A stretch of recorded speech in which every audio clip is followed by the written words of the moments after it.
Bonjour, nous allons voir comment ajouter un client. Donc tapez simplement le nom de la société ou du client dans la zone de gauche. Par exemple, ici, on va prendre un client qui s'appelle Arte. Si le client existe, il ne va pas vous poser la question « Ajouter », mais vous pourrez passer à l'encodage d'un document. Dans ce cas-ci, le client n'existe pas, donc il vous demande si vous voulez l'ajouter. Je dis oui. Donc la langue du client est sur français pour l'instant. Notez que vous pouvez choisir la langue ici, de sorte que les documents qui seront émis pour ce client seront imprimés dans la langue du client. Donc vous pouvez très bien travailler en français dans le logiciel, mais émettre des documents en anglais si le client est anglophone. Donc ici, vous avez un numéro de TVA, par exemple, on va prendre la Belgique pour l'exemple. Voilà. Si vous mettez un faux numéro de TVA, le programme détecte l'erreur dans le numéro de TVA. Donc ici, le nom complet de la société, on peut mettre Arte SA. Non. Vous pouvez mettre une personne de contact, l'adresse bien sûr,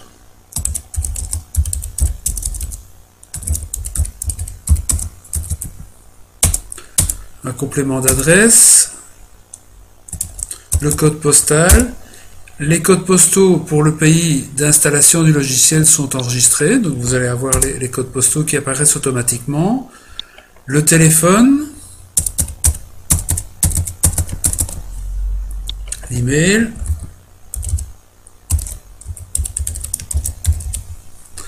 la date de création qui est automatiquement la date du jour, le numéro de compte en banque si nécessaire.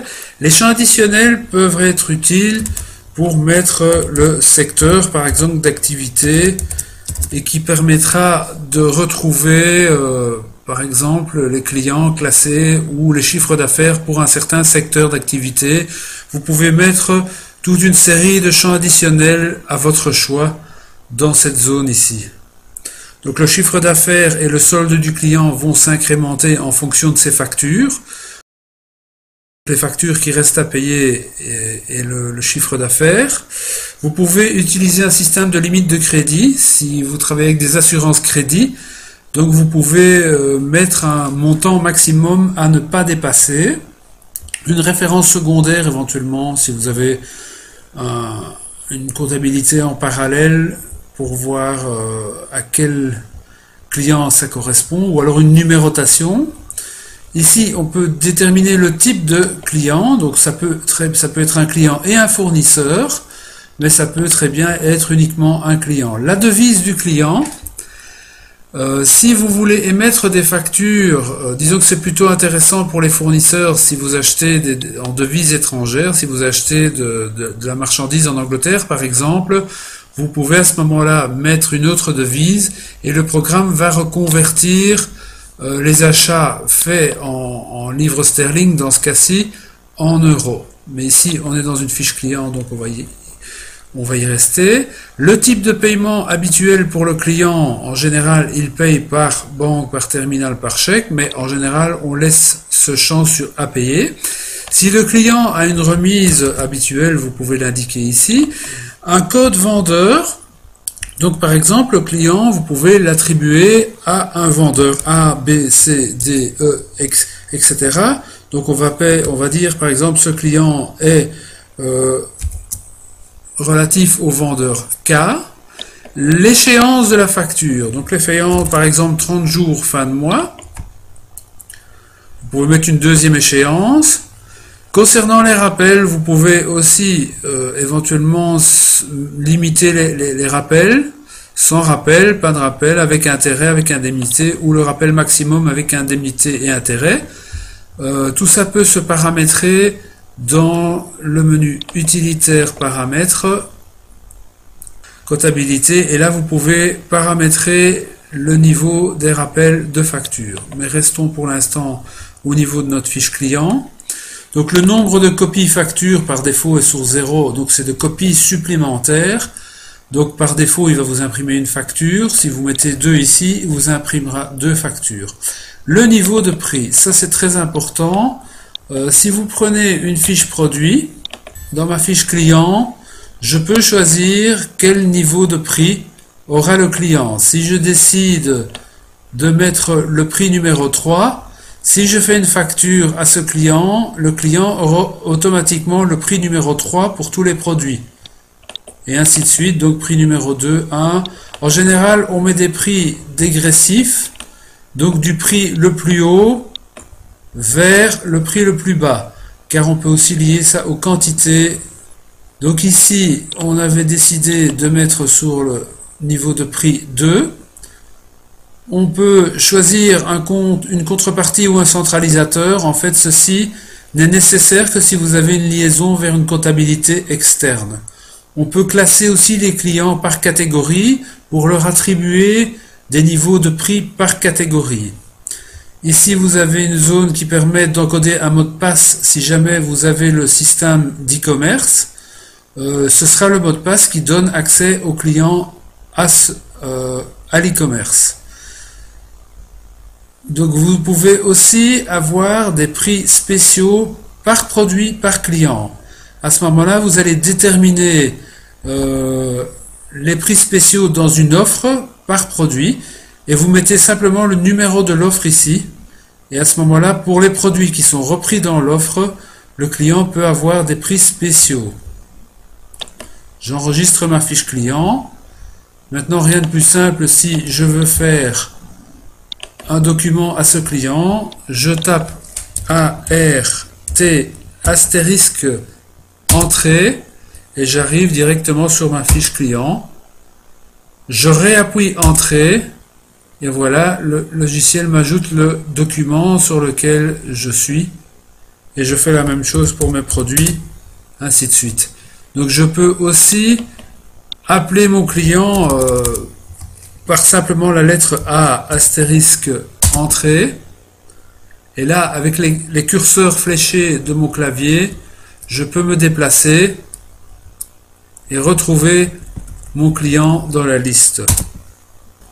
Si je connais les codes clients de mémoire, je peux simplement taper le code client, cliquer le bouton plus pour ajouter un document.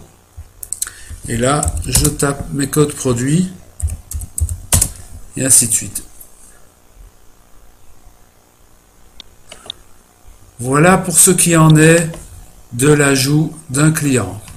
Vous pouvez bien évidemment ajouter les clients via le menu fichier client en tapant ici simplement en cliquant le bouton plus et vous mettez une nouvelle référence ici et voilà, et vous pouvez compléter la fiche et ainsi de suite de votre client. Une troisième possibilité d'encoder les clients, c'est de les importer via le fichier Excel. Donc vous allez dans le menu utilitaire, importer les données clients depuis Excel. Je clique sur client fournisseur. Mon programme se ferme et ouvre le programme d'importation Excel. Donc là, je vais retrouver le dossier où se trouve mon fichier Excel dans Easy4You. Là, je peux ouvrir mon fichier Excel et je peux compléter mes clients simplement par des copier-coller depuis un fichier client que j'aurai déjà à ma disposition en Excel. Il suffit de recopier les colonnes dans les bonnes colonnes. Voilà le nom. Si vous n'avez pas de référence client, le programme va vous en créer une. Les champs sont expliqués quand vous passez sur le titre. Vous avez une petite explication du contenu des champs. Vous n'êtes pas obligé de les compléter. Si vous laissez les champs vides, le programme se charge de les compléter. Donc n'effacez jamais la première ligne. Ici, je vais... Vous voyez, donc c'est les champs habituels. vous avez les champs adresse, etc., numéro de TVA, la langue du client, le mobile, etc., le mail du client. Donc tous les champs qu'on peut retrouver habituellement dans une fiche client. Donc j'efface simplement les clients exemples qui sont dedans et je peux copier et coller depuis mon fichier Excel. Je vais simplement coller le nom des clients ici, les codes des clients si j'en ai, l'adresse des clients. Une fois que ceci est terminé, j'enregistre, je ferme mon fichier Excel et je vais cliquer sur importer. Donc le programme vous rappelle de ne pas oublier de fermer Excel. Vous cliquez sur oui pour importer et le programme importe tous les clients dans Easy4You. Il n'y a plus qu'à redémarrer le programme et les clients se retrouvent dans votre logiciel Easy4You. Merci de votre patience et de m'avoir écouté.